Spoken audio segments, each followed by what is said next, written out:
बच्चों, आज हम लोग फ्लक्स एंड गॉस थ्योरम पढ़ने जा रहे हैं।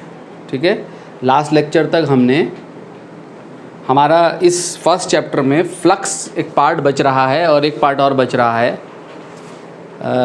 Electric field lines and it's properties. ठीक है, electric field lines and properties मैं बाद में पढ़ूंगा। अभी मैं गॉस लॉ और गॉस लॉ का एप्लीकेशन लेने जा रहा हूँ। ठीक है, इलेक्ट्रिक फील्ड को कैलकुलेट करने के लिए हमारे पास इलेक्ट्रोस्टैट में दो लॉज हैं। एक है कूलम्स लॉ, कूलम्स लॉ से हमने इलेक्ट्रिक फील्ड का कैलकुलेशन देख लिया है। ठीक है, और दूसरा जो है वो है हमारा गॉस थ्योरम। ठीक, तो गॉस थ्योरम से पर जाने से पहले सबसे पहले हम यहाँ पर इलेक्ट्रिक फ्लक्स को स्टडी कर लें। इलेक्ट्रिक फ्लक्स में सबसे पहले देखें बच्चों एरिया वेक्टर। एरिया वेक्टर किसे कहते हैं? ठीक है, फ्लक्स के कैलकुलेशन में हम यहाँ पर इलेक्ट्रिक फ्लक्स का कैलकुलेशन करेंगे और जब इलेक्ट्रोमैग्नेटिक इंडक्शन पढ़ रहे होंगे तो वहाँ पर हम मैग्नेटिक फ्लक्स का कैलकुलेशन कर रहे होंगे। फ्लक्स के कैलकुलेशन में एरिया को हम वेक्टर की फॉर्म में ले रहे होते हैं। ठीक है, तो किसी भी एरिया का एरिया वेक्टर कहाँ एक्ट करता है अगर हम देखें ध्यान से, मान लो सपोज मेरे पास ये कोई सरफेस है, इस सरफेस के लिए मैंने ये छोटा सा एरिया ले लिया, स्मॉल एरिया ds। ठीक है, ये शेडेड एरिया जो है ds है। तो इस एरिया पे मैं एक आउटवर्ड नॉर्मल यूनिट वेक्टर ले लूँ। ध्यान दें, ये वेक्टर आउटवर्ड है। ठीक है, एन कैप क्या लिया मैंने? एन कैप लिया है मैंने आउटवर्ड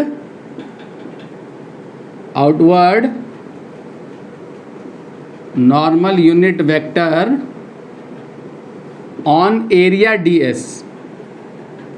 ठीक है, ये यूनिट वेक्टर जो है आउटवर्ड होगा। आउटवर्ड की मीनिंग किसके लिए होगी बच्चों? कोई अगर इनक्लोज्ड सरफेस है, कोई सरफेस अगर अपने अंदर वॉल्यूम को इनक्लोज किए हुए है तो वहाँ पर ये आउटवर्ड जो है, इस आउटवर्ड एरिया वेक्टर को कहाँ लेंगे हमेशा? ये यूनिट वेक्टर को हमेशा कहाँ लेंगे? आउटवर्ड डायरेक्शन में। ठीक है, जैसे क्यूबिकल सरफेस है, क्यूब की 6 सरफेसेस होती हैं। ये जो कमरा है इसे क्यूबिकल रूम है, ये इसकी 6 सरफेसेस हैं। तो अगर मैं इन 6 सरफेसेस का एरिया वेक्टर देखूंगा तो ये एरिया वेक्टर कहाँ जाएगा? ध्यान दें, कहाँ जाएगा? आउटवर्ड डायरेक्शन में। ये आउटवर्ड डायरेक्शन में है। तो आउटवर्ड डायरेक्शन में होने का मतलब क्या है कि अगर मैं इस एरिया को ds को इस n कैप से मल्टीप्लाई कर दूं तो ये क्या बन जाएगा? एरिया वेक्टर बन जाएगा। ds इज इक्वल टू, ये एरिया वेक्टर बन गया ds इंटू n कैप।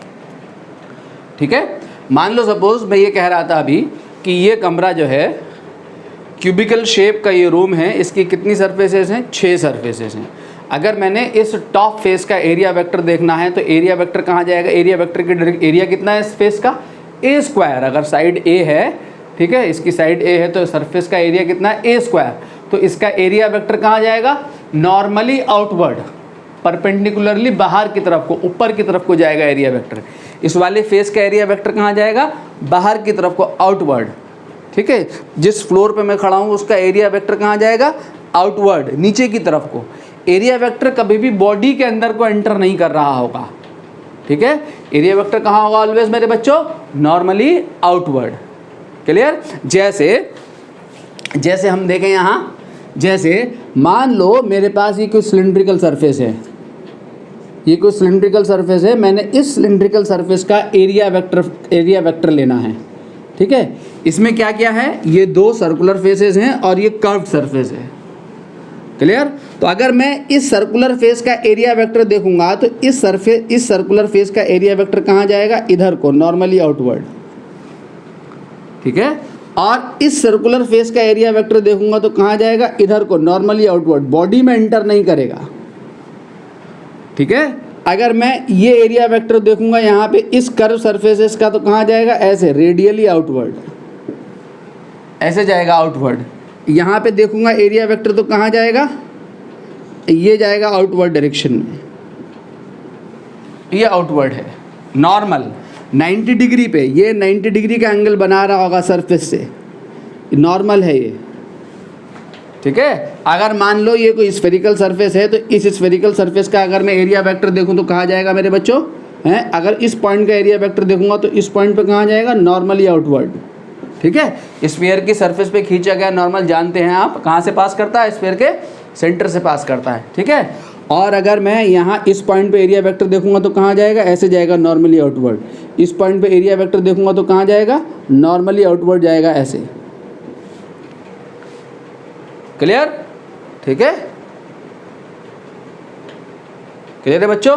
अगर सपोज मेरे पास एक चीज़ और देख ले हम, अगर मान लो हमारे पास ये कोई रेक्टेंगुलर एरिया है, ये कोई रेक्टेंगुलर एरिया है, तो इस रेक्टेंगुलर एरिया को हमने फाइंड करना है, एरिया वेक्टर, इसका एरिया वेक्टर हमने निकालना है। तो एरिया वेक्टर मैं कैसे निकाल सकता हूँ, अगर मुझे इसके वर्टिसेस के कोऑर्डिनेट दिए हुए हैं, कोऑर्डिनेट अगर दिए हुए हैं, सपोज ये O है, ये A है, ये B है और ये C है। ठीक है, ये कोऑर्डिनेट मुझे यहाँ गिवन है, कुछ गिवन है, मान लो x1 y1 z1, ये गिवन है x2 y2 z2, ये गिवन है x3 y3 z3 और ये गिवन है x4 y4 एंड z4। मुझे ये गिवन है, कोऑर्डिनेट गिवन है वर्टिसेस के। ठीक है, तो मैंने ये एरिया फाइंड आउट करना है, एरिया वेक्टर फाइंड आउट करना है। तो आप जानते हैं कि मैं ये OA वेक्टर निकाल सकता हूँ, OA वेक्टर निकाल सकता हूँ ना। कैसे निकाल सकता हूँ, x2 minus x1 i cap plus y2 minus y1 j cap plus z2 minus z1 k cap. ये OC वेक्टर फाइंड कर सकता हूँ कैसे, x4 minus x1 i cap plus y4 minus y1 j cap plus z4 minus z1 k cap. अगर मैं OA cross OC कर दूँ, OA cross OC कर दूँ, तो OA क्रॉस OC का मैग्नीट्यूड A क्रॉस B का मैग्नीट्यूड हमें क्या देता है, आपको ज्योमेट्रिकल मीनिंग, अगर क्रॉस प्रोडक्ट की ज्योमेट्रिकल मीनिंग याद हो तो ज्योमेट्रिकल मीनिंग क्या है क्रॉस प्रोडक्ट की, अगर ये दो वेक्टर हैं A एंड B, तो ठीक है, तो इन दोनों का क्रॉस प्रोडक्ट जो होगा वो क्या होगा, इन दोनों के जो क्रॉस प्रोडक्ट का जो मैग्नीट्यूड है वो हमें क्या देता है, area of parallelogram forming by these two vectors A and B। तो OA क्रॉस OC मुझे क्या दे देगा, area of this rectangle OABC। OA cross OC जो है, OA क्रॉस AC मुझे ये एरिया दे देगा। ऑलराइट, और इस OA क्रॉस OC की डायरेक्शन कहाँ है, OA की तरफ को पाम रखेंगे, OC की तरफ को कर्ल करेंगे, यानी इस क्रॉस प्रोडक्ट की जो डायरेक्शन है वो एरिया वेक्टर की डायरेक्शन है। ठीक है, और इसका जो मैग्नीट्यूड है वो इस सरफेस का एरिया है। क्लियर? तो OA क्रॉस AC जो है मुझे वो क्या दे देगा, एरिया वेक्टर दे देगा। ये आपको एरिया वेक्टर मिल गया। आगे न्यूमेरिकल में जरूरत पड़ेगी इसलिए बता रहा हूं, तो आपको ये एरिया वेक्टर मिल गया। ठीक है, एरिया वेक्टर हम कैसे फाइंड आउट कर रहे होंगे, अगर ट्रायंगल का एरिया वेक्टर निकालना होगा, अगर मेरे पास ये ट्रायंगल है मान लो और इसकी वर्टिसेस दी हुई हैं ABC, ये ट्रायंगल, तो ट्रायंगल का एरिया कैसे निकलेगा, एरिया वेक्टर हाफ ऑफ कोई भी दो साइड ले लो, BC cross BA, half of BC cross BA। ठीक है, क्योंकि अगर मैं इसको हाफ कर दूं तो half of A cross B हमें क्या देता है, area of this, area of the triangle forming by these two vectors. ठीक है, इस वेक्टर को पैरेलली हम इधर शिफ्ट कर सकते हैं। ठीक है, तो इस ट्रायंगल का एरिया मुझे कैसे मिलेगा, half of OA cross OC से।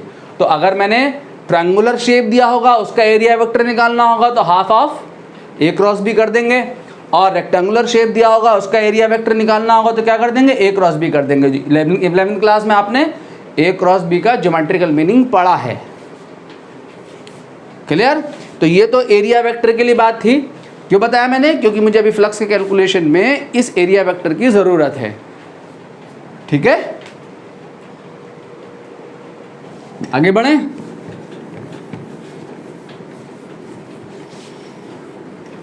Now electric flux.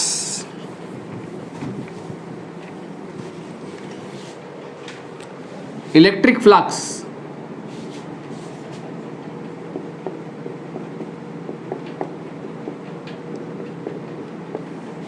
किसे कहते हैं, electric flux total number of electric field lines crossing the surface total number of electric field lines crossing the surface normally. ठीक है, किसी भी सरफेस से नॉर्मली जो total number of field lines pass कर रही होती हैं वो क्या कहलाता है? इलेक्ट्रिक फ्लक्स कहलाता है। इसका कैलकुलेशन कैसे करेंगे? मान लो सपोज ये कोई सरफेस है, ठीक है। इस सरफेस का मैंने छोटा सा एरिया ले लिया, ये ds। This surface is held, इसका एरिया वेक्टर कहाँ है? यहाँ है, n cap. This surface is held in an electric field. इस एरिया ds से इलेक्ट्रिक फील्ड ऐसे पास कर रही है E। तो according to the definition flux क्या चीज़ है? फ्लक्स है मेरे बच्चों कि total number of electric field lines crossing the surface, crossing the area normally. ठीक है, तो अगर मैं इस ds एरिया से, ये नॉर्मल कहाँ है इस एरिया पे? ये है n कैप। क्लियर? इस नॉर्मल से फील्ड पास कर रहा है कितने डिग्री एंगल पे? थीटा डिग्री के एंगल पे। अगर मैं इस एरिया ds के नॉर्मल फील्ड कितना पास कर रहा है मुझे ये फाइंड आउट करना हो तो मैं क्या करूं? इस इलेक्ट्रिक फील्ड को कंपोनेंट में तोड़ दूं। एक कहाँ? n कैप और एक ये इसके टेंजेंट। ठीक है, तो ये वाला कंपोनेंट कितना आएगा? E cos theta. तो नॉर्मल की डायरेक्शन में इस एरिया से जो नॉर्मली फील्ड पास कर रहा है वो कितना पास कर रहा है? E cos theta into n cap. ठीक है, तो इस एरिया से कितना फील्ड पास कर रहा है? इतने एरिया ds से नॉर्मल जो फील्ड पास कर रहा है वो कितना पास कर रहा है? E cos theta. और ये वाला जो E sin थीटा है ये कैसे पास कर रहा है? टेंजेंशियली। कैसे पास कर रहा है? टेंजेंशियली। तो मुझे इससे पास होने वाला, इतने एरिया ds से पास होने वाला फ्लक्स निकालना है। तो क्या आएगा बच्चों? इलेक्ट्रिक फ्लक्स अगर मुझे निकालना हो, electric flux crossing through area ds, इतने एरिया ds से पास होने वाला फ्लक्स निकालना है। ठीक है, तो इतने एरिया ds से पास होने वाला फ्लक्स कितना होगा? d फाई बराबर दिस इलेक्ट्रिक फील्ड जो कि नॉर्मली पास कर रही है इस एरिया से E cos theta into this area, E cos theta into ds। ठीक है, नॉर्मल पास होने वाले फील्ड को इस होल एरिया से मल्टीप्लाई कर दो। तो ये जो होल एरिया है ds, ये जो ds एरिया है, इतने एरिया ds से कितना फ्लक्स पास कर रहा है? E cos theta into ds। ये E cos theta into ds मुझे क्या दे रहा है? ये E cos theta into ds मुझे इतने एरिया से क्या दे रहा है? पास होने वाली number of electric field lines दे रहा है। कैसे पास होने वाली number of electric field lines? Normally. ठीक है, E cos theta into ds। Clear? अब ये नंबर कैसे दे रहा है अगर हम इस बात को समझें, आपको अगर ये बात समझनी है, मान लो सपोज ये कैसे आ रहा साहब नंबर, यहाँ पे तो लिखा हुआ total number of electric field lines crossing the surface normally. तो ये E cos theta into ds, electric field into this area, electric field जो नॉर्मली पास कर रहा है इस एरिया ds से, this electric field into this area, ये हमें कैसे दे रहा है? Number of field lines crossing the surface normally. अगर मान लिया बच्चों मैंने अपनी तरफ से मैं एक सरफेस को अज्यूम कर लूँ,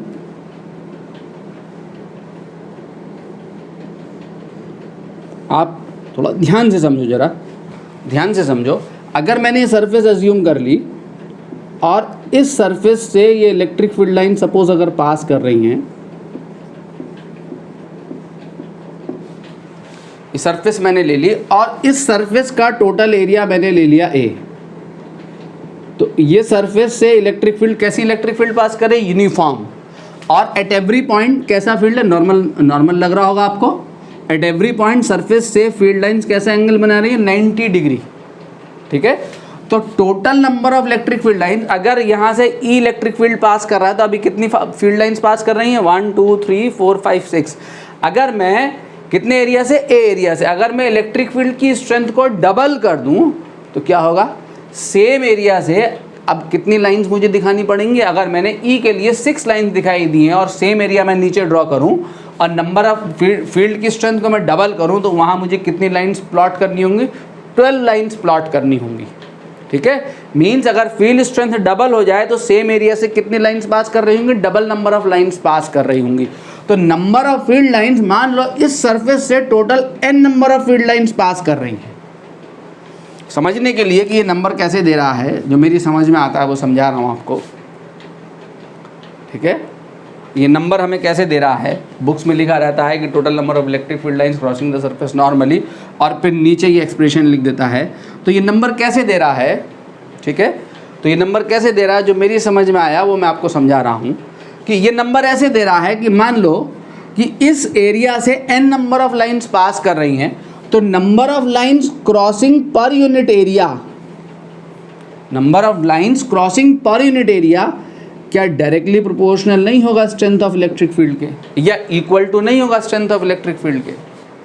अगर मैं इलेक्ट्रिक फील्ड की स्ट्रेंथ को डबल कर दूं, अभी यूनिट एरिया से नंबर ऑफ लाइंस कितनी पास कर रही है, 1 लाइन पास कर रही है, और मैं स्ट्रेंथ को 10 गुना कर दूं तो सेम एरिया से कितनी लाइंस पास कर रही होंगी, 10 लाइन पास कर रही होंगी। तो number of lines, total number of lines crossing per unit area directly proportional होगा किसके, स्ट्रेंथ ऑफ इलेक्ट्रिक फील्ड के। तो total number of lines crossing through whole area जो है किसके प्रोपोर्शनल होगा, E इंटू ए के। ठीक है, ये इलेक्ट्रिक फील्ड कैसे पास कर रही है इस एरिया से, नॉर्मली। ठीक है, 90 डिग्री पे पास कर रही है इलेक्ट्रिक फील्ड इस एरिया से। क्लियर, तो इसको अगर मैं इक्वेट करा दूं तो ये मुझे रफली नंबर नहीं दे देगा। तो total number of electric field lines crossing the surface normally अगर हमें निकालना होगा तो हमें क्या देखना होगा, उस एरिया पे जिस एरिया से मुझे वो नंबर ऑफ लाइंस निकालनी है, फ्लक्स निकालना है, तो मुझे क्या देखना हो, उस एरिया पे नॉर्मल फील्ड देखना होगा, और उस नॉर्मल फील्ड को उस एरिया से मैं मल्टीप्लाई कर दूंगा तो मेरा फ्लक्स का कैलकुलेशन आ जाएगा। क्लियर, अब इसको अगर हम, तो E cos थीटा इसको मैं डॉट प्रोडक्ट की फॉर्म में लिख सकता हूँ, D phi is equal to E dot D S. और अगर डॉट प्रोडक्ट मतलब क्या, कौन सी क्वांटिटी है, स्केलर क्वांटिटी है, जहाँ थीटा किसके बीच का एंगल है, इलेक्ट्रिक फील्ड और एरिया वेक्टर के बीच का। एरिया वेक्टर कहाँ एक्ट करता है, एरिया का एंगल नहीं है, एरिया से एंगल नहीं लेना है, एरिया वेक्टर से एंगल लेना। बच्चे एरिया से एंगल ले रहे होते हैं। अगर ये सरफेस है मेरी, ये हथेली सरफेस है और ये फील्ड लाइंस हैं, तो एरिया वेक्टर से कितना एंगल बनना है, 0 डिग्री। 90 डिग्री ले रहे होते हैं बच्चे, मिस्टेक कर रहे होते हैं। सरफेस से एंगल नहीं ले रहा है, एरिया वेक्टर से एंगल लेना है। एरिया वेक्टर कहाँ होगा, नॉर्मल के डायरेक्शन में। ठीक है, ये नॉर्मल के डायरेक्शन में एरिया वेक्टर होगा, तो ये एरिया वेक्टर और फील्ड के बीच का एंगल कितना है, 0 डिग्री है। अगर फील्ड लाइंस ऐसे पास कर रही हैं, अब एरिया वेक्टर कहाँ है, नॉर्मल के डायरेक्शन में। यहाँ पे एंगल कितना है इलेक्ट्रिक फील्ड और नॉर्मल के बीच में, 90 डिग्री। क्लियर, तो ई डॉट डी एस, जहाँ ये थीटा जो है क्या है, E dot D S, theta is the angle between this area vector and electric field. Flux crossing through whole surface निकालना हो, ये फ्लक्स निकल आया। डॉट प्रोडक्ट क्या बता रहा है, कौन सी क्वांटिटी है, ये स्केलर क्वांटिटी है। ठीक है, now flux crossing through whole surface, flux crossing through whole surface, तो होल सरफेस से पास होने वाला फ्लक्स निकालने के लिए ये दिख रहा नीचे आपको board, close integral E dot D S. क्योंकि अकेले ही वीडियो बनाना पड़ता है बच्चों, रूम में बंद होके, इसलिए पता नहीं लगता उधर वीडियो में नीचे बोर्ड दिख रहा नहीं दिख रहा। आई होप दिख रहा होगा। ठीक है, इसको इंटीग्रेट किया है मैंने, इसको इंटीग्रेट कर देंगे, close integral E dot D S. ये इंटीग्रेशन के ऊपर मैंने ये क्या लगाया है, गोल गोल, ये जो सर्कल जैसा घुमाया है, इसका मतलब क्या, इसका मतलब इंटायर सरफेस पे इंटीग्रेशन लेना है, इंटायर सरफेस पे इंटीग्रेशन लेना है। ठीक है, इंटायर सरफेस पे इंटीग्रेशन का मतलब, अगर मैं छोटा सा एरिया ये ले लूँ डीएस, यहाँ पे फील्ड लाइन नॉर्मली ये एरिया वेक्टर यहाँ ऐसे है, फील्ड लाइंस इसी डायरेक्शन में है, इस डायरेक्शन में फील्ड पास कर रही है, तो this field into this area, ये वाला this field into this area. ठीक है, तो पूरी सरफेस पे इंटीग्रेशन करेंगे तो पूरी सरफेस से पास होने वाला फ्लक्स निकल आएगा। ठीक है, इसको अभी हम आगे देख रहे होंगे। कौन सी क्वांटिटी है, स्केलर क्वांटिटी है, और इसकी यूनिट जो है क्या है, एसआई यूनिट। इसकी एसआई यूनिट है इसकी यूनिट क्या है, न्यूटन पर कूलम इंटू मीटर स्क्वायर, ठीक है, newton metre square per coulomb. Clear. एक और यूनिट होती है इलेक्ट्रिक फील्ड की, वोल्ट पर मीटर, तो volt upon metre into metre square क्या हो जाएगा, वोल्ट इंटू मीटर। तो newton metre square per coulomb या volt into metre, quantity scalar है बिकॉज क्या आ रहा है यहाँ, डॉट प्रोडक्ट।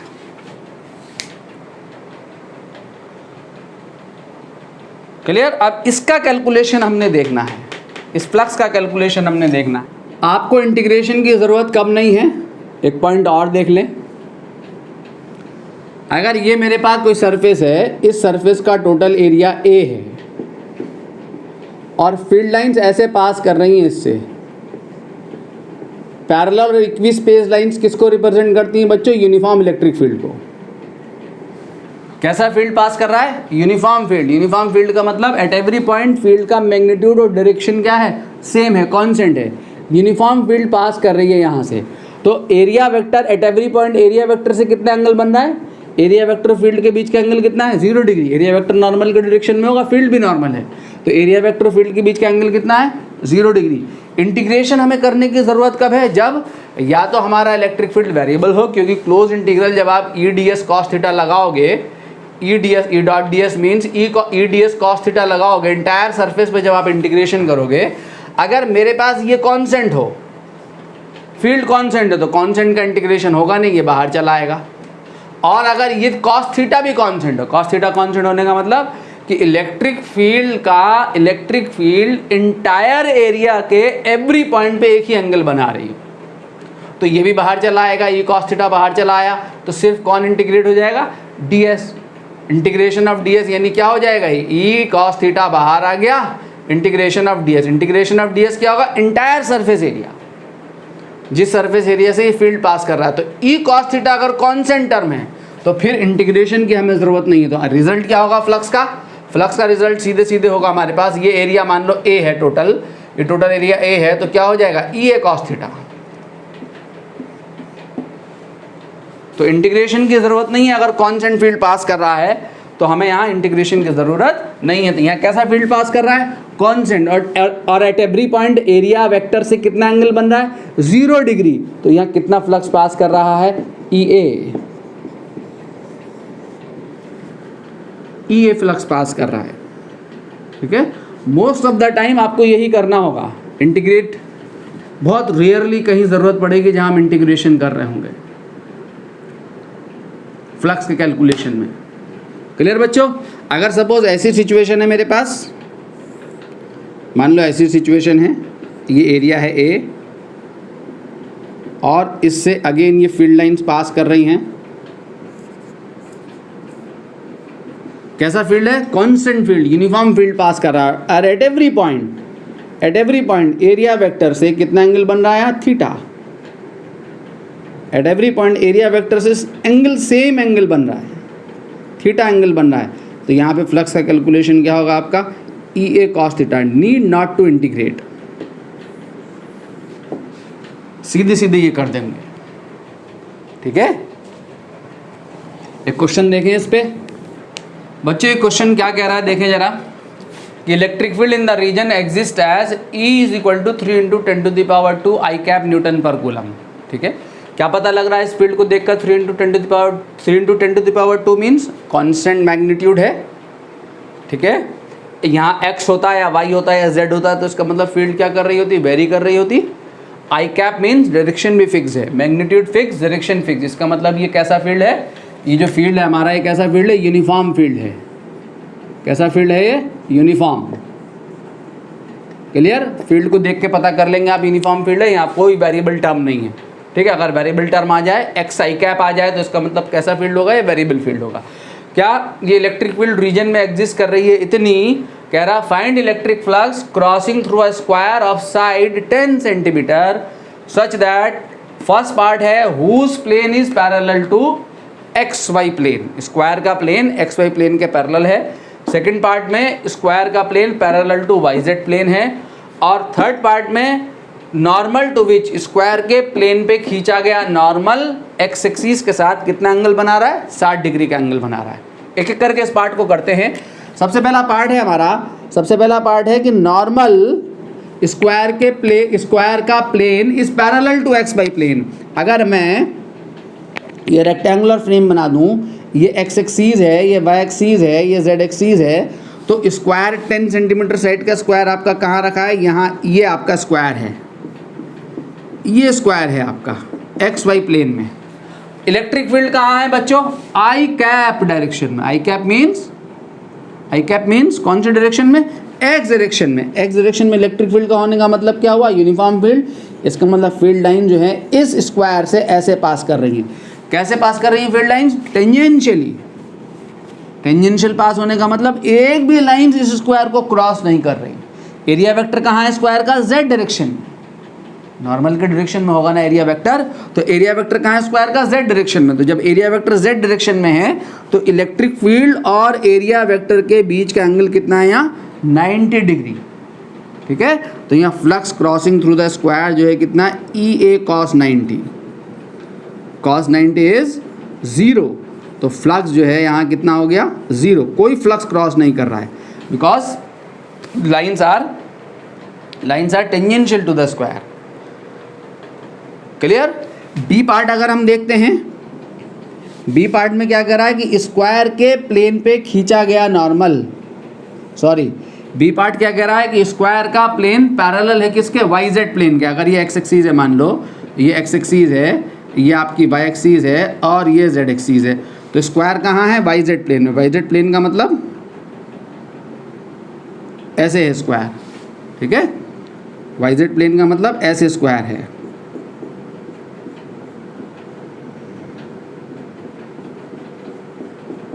ठीक है, ये स्क्वायर है। फील्ड कहाँ है, I cap direction. I cap direction means X direction में। तो एरिया वेक्टर, फील्ड की डायरेक्शन ये है बच्चों, ये फील्ड की डायरेक्शन है। और एरिया वेक्टर कहाँ है, इस वाई जेड प्लेन पे अगर नॉर्मल खींचोगे तो कहाँ जाएगा, एक्स डायरेक्शन में जाएगा वो भी। तो एरिया वेक्टर और फील्ड के बीच का एंगल कितना है यहाँ, 0 डिग्री। क्लियर। और एरिया मीन्स कितना हो गया, ई ए कॉस 0 डिग्री, इतना फ्लक्स पास कर रहा है। एरिया कितना है, area to this square is, area of this square is, electric field कितनी है, मैग्नीट्यूड उठा दो यहाँ से, कितना, 3 × 10⁻², 3 × 10⁻², 10 सेंटीमीटर को मीटर में डालो, कितना हो गया, 0.1 मीटर। तो 0.1 का स्क्वायर करोगे, एरिया, क्योंकि स्क्वायर है ये, स्क्वायर का एरिया क्या होगा, ए स्क्वायर मीन्स 10⁻⁻1 आएगा यहाँ से, तो 10⁻²। कितना आ गया, इसको मैं 33 ले लेता हूँ बच्चों। 3 इसलिए ले रहा हूँ क्योंकि एनसीईआरटी का क्वेश्चन है ये, एनसीईआरटी में 3 लिया हुआ है, 3 × 10⁻³ लिया हुआ है। ठीक है, 2 की जगह मैं 3 कर देता हूँ इसको, 30 आंसर आता है, इसको मैंने 3 कर दिया। क्लियर। तो इलेक्ट्रिक फील्ड को 3 × 10⁻³ ले लिया मैंने, तो 3 × 10⁻³ × 10⁻², तो कितना आ जाएगा यहाँ से, 30 Newton metre square per coulomb. ठीक है ना। थर्ड पार्ट क्या कह रहा है कि स्क्वायर के प्लेन पे खींचा गया नॉर्मल एक्स एक्सिस से 60 डिग्री का एंगल बना रहा है। स्क्वायर के प्लेन पे खींचा गया नॉर्मल एक्स एक्सिस से 60 डिग्री का एंगल बना रहा है। तो क्वेश्चन से आपको क्लियर पता लग रहा है एरिया वेक्टर फील्ड के बीच का एंगल कैसे पता लग रहा है। इलेक्ट्रिक फील्ड कहाँ है, एक्स डायरेक्शन में। इलेक्ट्रिक फील्ड का I cap direction means X direction में इलेक्ट्रिक फील्ड, और स्क्वायर के प्लेन पे नॉर्मल एक्स एक्सिस से 60 डिग्री का एंगल बनाने का मतलब इलेक्ट्रिक फील्ड से 60 डिग्री का एंगल बना रहा है। ठीक है, एरिया वेक्टर कहाँ होता है, नॉर्मल के डायरेक्शन में। तो नॉर्मल और इलेक्ट्रिक फील्ड के बीच का एंगल आपको क्या दिया हुआ है, 60 डिग्री। ठीक है, ये स्क्वायर है आपका, मान लो मैं स्क्वायर ड्रॉ कर दूँ, ये आपका स्क्वायर है, ये आपका नॉर्मल है स्क्वायर के प्लेन पे, ये आपका नॉर्मल है, और ये आपकी एक्स एक्सिस है सपोज। तो स्क्वायर के प्लेन पे खींचा गया नॉर्मल एक्स एक्सिस से 60 डिग्री का एंगल बना रहा है। और इलेक्ट्रिक फील्ड कहाँ है, इलेक्ट्रिक फील्ड एक्स डायरेक्शन में ही तो है, इलेक्ट्रिक फील्ड एक्स डायरेक्शन में ही तो है। इसका मतलब एरिया वेक्टर और फील्ड के बीच का एंगल कितना दिया है, 60 डिग्री। तो यहाँ से फ्लक्स कितना आ जाएगा, ये आपका स्क्वायर है। ठीक है, फ्लक्स कितना आ जाएगा, ई ए कॉस 60 डिग्री। ई ए कितना निकाला अभी आपने 30, और कॉस 60 कितना होता है हाफ, 30 इंटू हाफ करोगे तो कितना आएगा निकल के यहाँ से 15 Newton metre square per coulomb. ठीक है, मिटाता हूँ इसको। बच्चों एक और क्वेश्चन क्या कह रहा है, ये ट्रायंगुलर प्लेट है, ठीक है, ट्रायंगुलर प्लेट, इसका कोऑर्डिनेट 0,2,0 है, इस वाले वर्टेक्स का, इस वर्टेक्स का कोऑर्डिनेट 1,0,0 है, इसका कोऑर्डिनेट 0,0,1 है। ये रखी हुई है इस इलेक्ट्रिक फील्ड में। Electric field in the region exist as 3 × 10⁻² I cap newton पर कूलम। अगेन ये फील्ड कैसा है, यूनिफॉर्म है। हमने इस ट्रायंगुलर प्लेट से पास होने वाला फ्लक्स निकालना है। क्लियर? तो हमें क्या दिया हुआ है, इलेक्ट्रिक फील्ड दिया हुआ है E, कितना दिया हुआ है 3 × 10⁻² I कैप। क्या और चाहिए हमें, एरिया वेक्टर और चाहिए। तो एरिया वेक्टर अभी मैंने आपको बताया था कैसे निकालना है। तो दो कॉन्जिक्यूटिव साइड ले लो, ट्रायंगल है ना ये, तो दो कॉन्जिक्यूटिव साइड ले लो, कोई भी दो एक ही ऑर्डर में। मान लो आपने एक साइड ये ले ली, एक साइड ये ले ली AB, और एक साइड ये ले ली BC। कोई भी दो साइड ले लो ट्रायंगल की एक ही ऑर्डर में, सेम ऑर्डर में, ये ले ली सेम ऑर्डर में दो साइड। अब इनको लिख लो। तो AB वेक्टर जब आप लिखोगे तो AB वेक्टर क्या आएगा आपका, AB वेक्टर आ जाएगा हेड का x coordinate 1 - 0। 1 - 0 means 1 - 0 I cap. तो I कैप 0 - 0 एंड 0 - 1, 0 - 1 कितना -1, तो -k कैप। अब ये लिख लो BC, कोई भी दो साइड लिख लो एक ही ऑर्डर में, सेम ऑर्डर में कोई भी दो साइड से लिख लो। ये क्या होगा, इसका हेड का x coordinate 0 - 1, 0 - 1 is -1 I cap, 2 - 0 is +2 J cap, and 0 - 0 0। तो ये दोनों साइड पता लग गई। तो एरिया वेक्टर क्या हो गया आपका, एरिया वेक्टर हो गया half of mod of AB cross BC। ठीक है, तो एरिया वेक्टर क्या है आपका, यू कैन टेक S, अगर कंफ्यूजन हो रहा है तो S ले लो, एरिया को S ले लो, ये A वर्टेक्स है, ये A यहाँ मेरे एरिया, S ले लो। तो half into AB, AB is I cap minus K cap का क्रॉस प्रोडक्ट किसके साथ, -I cap plus 2J cap के साथ। ठीक है, तो I क्रॉस I करा आपने, क्या है हाफ, तो ऐसे ही कॉमन आएगा बाहर, तो I क्रॉस I क्या हो गया 0, और I cross J is K cap. ठीक है, तो 2K कैप। ना अब इससे करो, K cross minus minus plus हो गया, और K cross I is what, J, K cross I is J, तो प्लस J कैप, और इन दोनों को करो K क्रॉस J क्रॉस के क्या होता है I, तो K क्रॉस J क्या हो गया -I, तो माइनस साइन ही आएगा, माइनस माइनस प्लस, तो प्लस 2I कैप। ठीक है, ठीक है, तो आपका एरिया क्या आ गया, एरिया आ गया यहाँ से I कैप, यहाँ से 0.5 J कैप, और यहाँ से प्लस K कैप। इतना मीटर स्क्वायर एरिया है। अब आप फ्लक्स का कैलकुलेशन कर सकते हैं आसानी के साथ। E dot S is 3 × 10⁻² I cap का डॉट प्रोडक्ट किसके साथ, I cap plus 0.5 J cap plus K cap के साथ। तो I dot I 1, I dot J 0, I dot K 0। तो फ्लक्स कितना आ गया 3 × 10⁻², I dot I 1 newton metre square per coulomb. एक क्वेश्चन और देख लें बच्चों, क्या है क्वेश्चन, कह रहा है कि electric field in the region exist as E = Bx I cap newton पर coulomb, where B is a positive constant. Clear? तो ये कैसा फील्ड है, अगर आप ध्यान से देंगे वेरिएबल फील्ड है। किस पे डिपेंड कर रहा है, एक्स पे डिपेंड कर रहा है। ठीक है, डायरेक्शन इसकी फिक्स है, मैग्नीट्यूड इसका वेरी कर रहा है as per the variation of X. कह रहा find electric flux crossing through a cube x is equal to a comma x is equal to 2a, y is equal to 0, y is equal to a, z is equal to 0, z is equal to a। इस cube से पास होने वाला flux निकालना है। ये क्या दिया हुआ आपको, क्यूब की साइड्स दी हुई हैं। एक्स एक्सिस पे साइड्स कहाँ है क्यूब की, a से 2a, वाई एक्सिस पे कहाँ है 0 से a, और जेड एक्सिस पे कहाँ है, जेड एक्सिस के पैरेलल एक साइड जो कि कहाँ से कहाँ है 0 से a। तो सबसे पहले अगर मैं क्यूब ड्रॉ कर लूँ तो क्यूब कैसा बन रहा होगा, इस क्वेश्चन के अकॉर्डिंग क्यूब ऐसा बनेगा, ज़रा देखें ध्यान से। ये अगर एक्स एक्सिस है सपोज, ये वाई एक्सिस है और ये जेड एक्सिस है, तो ये है आपका x is equal to a और ये x is equal to 2a। तो एक साइड तो क्यूब की ये हो गई, ठीक है। दूसरी side y is equal to 0, y is equal to a, means यहाँ से y is equal to 0, y is equal to a।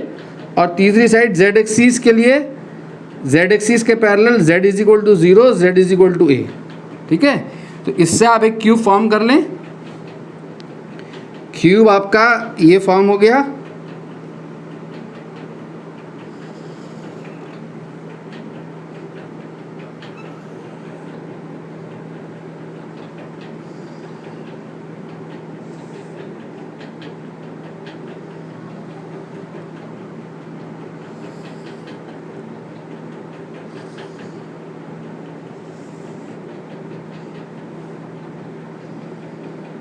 ये आपका क्यूब बन गया, ठीक है। ये एक फेस, इसको मैं कह दूं A B C D, this face is A B C D and this face is P Q R S. Clear. Electric field की डायरेक्शन कहाँ, आई कैप, एक्स डायरेक्शन में है इलेक्ट्रिक फील्ड। तो इन दोनों फेसेस को मैं शेडेड कर दूं। कौन सा वाला face, left face A B C D and right face P Q R S.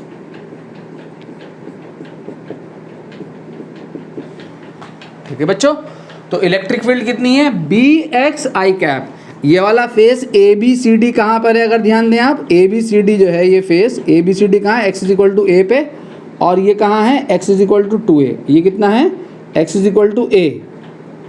ये वाला फेस जो है कहाँ है, x is equal to a पे है। यहाँ पे लिख दूँ X is equal to a,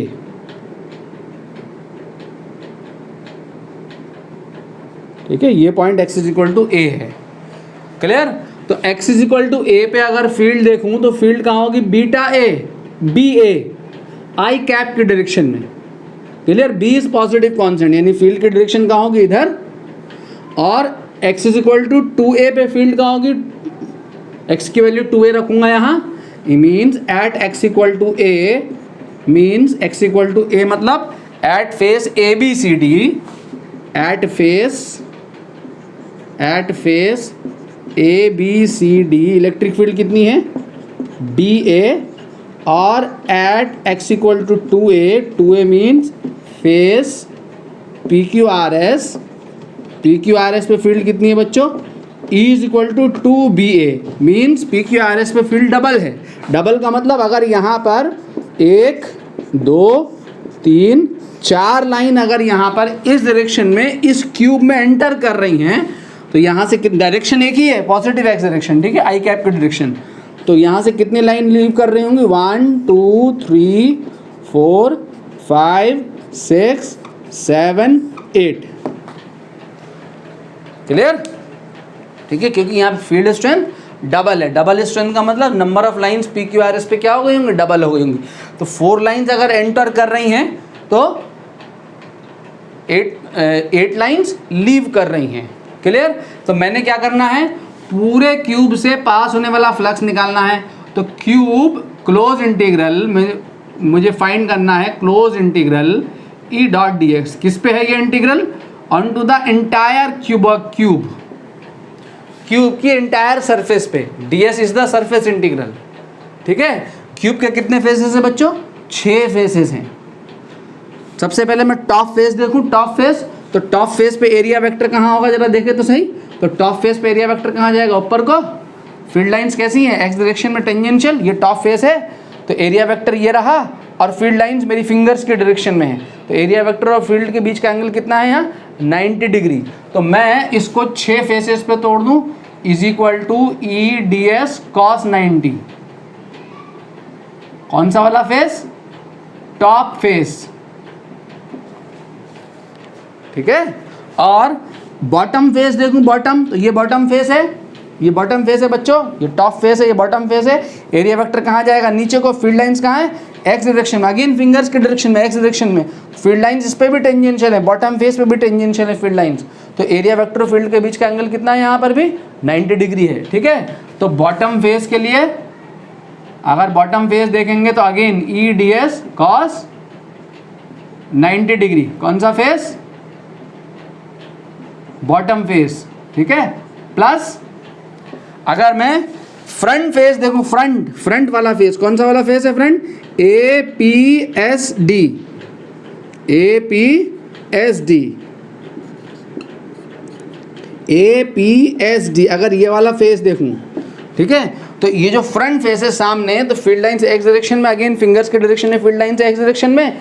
area vector देखूंगा फ्रंट फेस पे तो कहाँ जाएगा? ऐसे जाएगा। तो एरिया वेक्टर फील्ड के बीच का एंगल कितना है? Again 90 degree. Field line tangential है ऑन फ्रंट फेस, तो फ्रंट फेस कितना होगा बच्चों?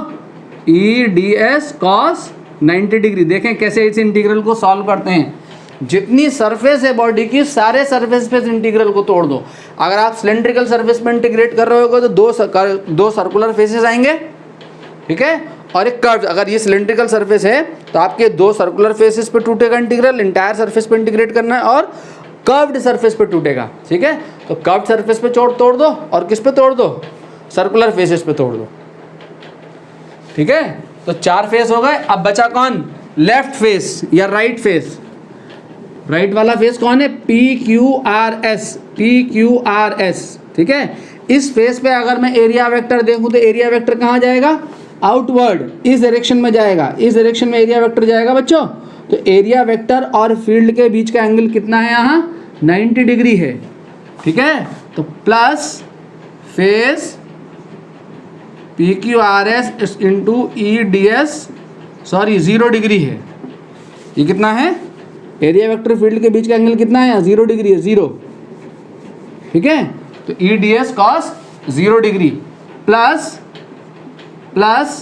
यहाँ पर अगर मैं देखूं इस वाले फेस पे ए बी सी डी, इस फेस का एरिया वेक्टर कहाँ जाएगा? इधर जाएगा, इधर को जाएगा एरिया वेक्टर। तो एरिया वेक्टर के और फील्ड के बीच का एंगल कितना है? यहाँ 180 डिग्री है एरिया वेक्टर फील्ड के बीच का angle. Face A B C D means left face और राइट फेस भी लिख सकते हो। E D S cos 180 degree, ठीक है। तो फाई इज इक्वल टू आ गया ये 0, कॉस 90 0 होता है, 0 प्लस 0 प्लस 0 प्लस 0। यहाँ से कितना आ गया? ई कितना है? ई रखो यहाँ पे ई की वैल्यू कितनी है? B A. तो ई यहाँ जब बी ए रखोगे तो integration B A into D S, P Q R S कहाँ से कहाँ तक इंटीग्रेट करोगे? 0 से A square. D S is the variable ना, बी और ए तो कॉन्स्टेंट वैल्यू हो गई, ठीक है। डी एस पे इंटीग्रेशन लोगे तो टोटल एरिया कहाँ से कहाँ तक जाएगा? 0 से ए स्क्वायर तक।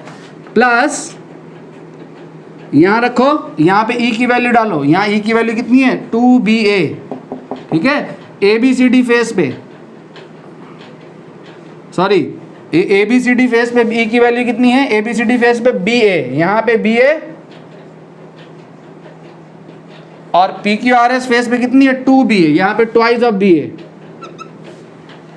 क्लियर? तो 2ba ये भी 0 से लेके ए स्क्वायर तक इंटीग्रेट होगा।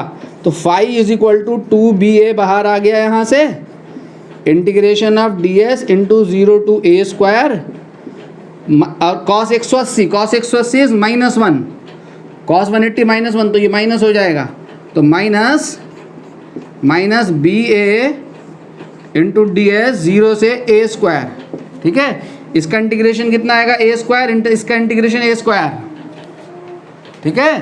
तो फाई इज इक्वल टू क्या आएगा बच्चों? 2ba, क्या होगा इंटीग्रेशन बच्चों?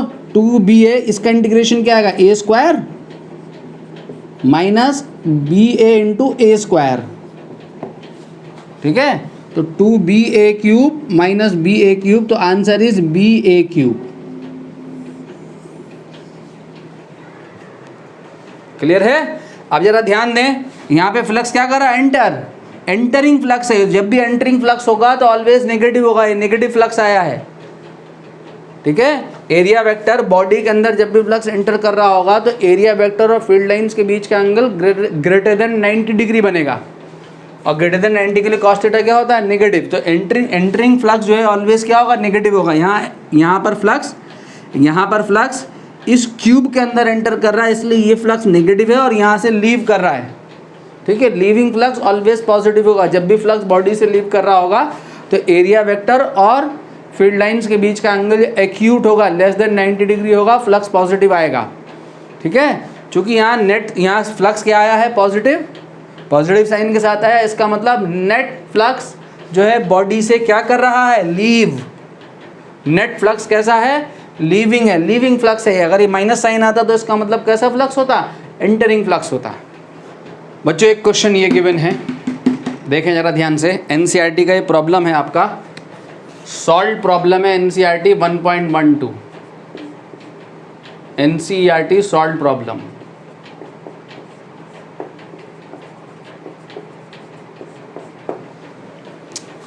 क्या कह रहा है कि ये आपका राइट सर्कुलर सिलेंडर है, ये सिलेंडर है आपका राइट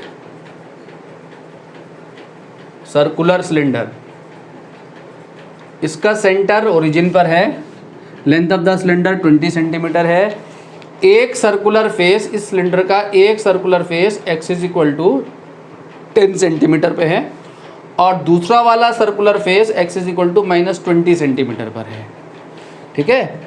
इलेक्ट्रिक फील्ड आपको गिवन है 200 आई कैप न्यूटन पर coulomb for x is greater than 0। x is greater than 0 means positive direction में फील्ड 200 न्यूटन पर कूलम है, डायरेक्शन कहाँ है उसकी? आई कैप मीन्स इधर पॉजिटिव x डायरेक्शन, और x is less than 0 means negative x direction में फील्ड कितनी है? अगेन 200 न्यूटन पर कूलम ही है, बट डायरेक्शन कहाँ है? माइनस आई कैप मीन्स उधर है। नेगेटिव डायरेक्शन के लिए फील्ड की डायरेक्शन उतनी है, इधर है, और पॉजिटिव डायरेक्शन के लिए पॉजिटिव डायरेक्शन में है। क्लियर? मैग्नीट्यूड एक ही है, 200 न्यूटन पर कूलम। कह रहा है फर्स्ट पार्ट कह रहा है what is the net outward flux through each face. दो फेसेस होते हैं circular faces, left circular face, right circular face, दोनों से फ्लक्स निकालना है। तो सबसे पहले फर्स्ट पार्ट का कैलकुलेशन करते हैं। सेकंड में कह रहा है what is the net flux through the side of the cylinder. Side से मतलब यहाँ पर उसका कर्व्ड सरफेस से, कर्व्ड सरफेस से पास होने वाला फ्लक्स निकालना है। फिर कह रहा है what is the net outward flux through the cylinder, through the whole cylinder. और लास्ट पार्ट कह रहा है what is the net charge inside the cylinder, ठीक है। तो सबसे पहले फर्स्ट पार्ट अगर हम देखें तो फर्स्ट पार्ट में मैं निकालूं सबसे पहले राइट सर्कुलर फेस से फ्लक्स। अगर हम राइट सर्कुलर फेस को देखें तो राइट सर्कुलर फेस के लिए एरिया वेक्टर कहाँ है बच्चों? ये एरिया वेक्टर की डायरेक्शन है एन कैप, और फील्ड कितनी है? 200 न्यूटन पर कूलम। कहाँ है? इस डायरेक्शन में, इस डायरेक्शन में है ना फील्ड। तो एरिया वेक्टर फील्ड के बीच का एंगल कितना है? 0 डिग्री। 0 डिग्री होने का मतलब फ्लक्स कितना होगा? ई ए कॉस 0। ई लिखो, ई है 200, मैग्नीट्यूड रख दिया, और एरिया कितना है? एरिया है पाई आर स्क्वायर। अच्छा एक चीज़ और दी हुई है, रेडियस, रेडियस और दी हुई है यहाँ पर 5 सेंटीमीटर दी हुई है मेरे ख्याल से। Radius of the cylinder is, radius of the, yes radius of the cylinder is 5 centimetre. यहाँ पे गिवन नहीं, मैं दिया नहीं मैंने। Radius of cylinder, radius of cylinder question में गिवन है 5 सेंटीमीटर। सेंटीमीटर को मीटर में बदलोगे तो कितना आएगा? 5 × 10⁻² मीटर, ठीक है। तो यहाँ पे इतना आंसर आएगा। तो यहाँ पे 200 × पाई, पाई 3.14 इंटू 5 × 10⁻² का होल स्क्वायर कर दो। क्लियर है? तो कितना आएगा यहाँ से? 200 × 3.14 इंटू 5 5 ज़ा 25 × 10⁻⁴। 25 को क्या लिख दोगे? 200 × 3.14 इंटू 100/4 इंटू 10⁻⁴। ठीक है, कितना बचा, ये कैंसिल हो गया, ये दोनों ज़ीरो, ये दोनों ज़ीरो, ये ख़त्म, ये कितना बचा 3.14/2 means 1.57 Newton metre square per coulomb, 1.57 Newton metre square per coulomb. किससे, कौन से वाले फेस से, राइट सर्कुलर फेस। तो राइट सर्कुलर फेस से कितना फ्लक्स आया, 1.57 into 1.57 Newton metre square per coulomb. Clear. अब हमने किससे करना है, इस वाले फेस से, ये जो लेफ्ट फेस है इससे अगर मैं करूं तो यहाँ पे फील्ड कहाँ है, देखो बच्चों, अगेन 200 न्यूटन पर कूलम है, कहाँ पर है, माइनस आई कैप, उसी डायरेक्शन में। एरिया वेक्टर कहाँ जाएगा, एरिया वेक्टर इधर ही जाएगा। तो एरिया वेक्टर और फील्ड अगेन यहाँ सेम डायरेक्शन में, एरिया वेक्टर फील्ड के बीच का एंगल कितना है, 0 डिग्री। तो लेफ्ट सर्कुलर फेस से अगर हम निकालेंगे तो लेफ्ट सर्कुलर फेस से कितना आ जाएगा, वही सेम ई ए कॉस 0, ठीक है। तो जब ई ए कॉस 0 में यहाँ पे आप डालोगे 200 into pi R square, cos 0 is 1, तो 200 इंटू 3.14 इंटू 5 इंटू 10⁻⁻² का होल स्क्वायर। तो अगेन यहाँ से भी कितना आएगा, 1.57 पॉजिटिव फ्लक्स, मतलब दोनों फेसेस से फ्लक्स क्या कर रहा है, लीव कर रहा है। तो दोनों का आंसर कितना है, 1.57 into 1.57 Newton metre square per coulomb है। क्लियर। अब क्या पूछ रहा है आपसे, अब आपसे पूछ रहा है, अब कह रहा है साइड मतलब कर्व सरफेस। तो इस कर्व सरफेस से जब हम फ्लक्स निकाल रहे होंगे तो अब आप यहाँ देखें जरा ध्यान से, यहाँ पे एरिया वेक्टर कहाँ है, यहाँ इस डायरेक्शन में, और फील्ड इधर है, फील्ड ऐसे है। तो एरिया वेक्टर और फील्ड के बीच का एंगल कितना है, 90 डिग्री। टेंजेंशियल होगी कर्व सरफेस पे फील्ड, और नीचे मतलब इंटायर कर्व सरफेस पे, इंटायर कर्व सरफेस पे फील्ड कहाँ है, एरिया वेक्टर इधर है, फील्ड कर्व सरफेस पे एरिया वेक्टर फील्ड के बीच का एंगल अगेन कितना है, 90 डिग्री है। तो through the side of the cube, B part में, साइड का मतलब यहाँ कर्व्ड सरफेस से है, तो कर्व्ड सरफेस से पास होने वाला फ्लक्स जो है कितना है, ई ए कॉस 90 डिग्री है। मीन्स कर्व्ड सरफेस से कितना फ्लक्स पास कर रहा है, 0। कर्व सरफेस से कितना फ्लक्स पास कर रहा है, 0। फिर कह रहा है cube not the cube cylinder, फिर कह रहा पूरे सिलेंडर से पास होने वाला फ्लक्स निकालो। तो पूरे सिलेंडर से पास होने वाला फ्लक्स निकालोगे तो क्या आएगा,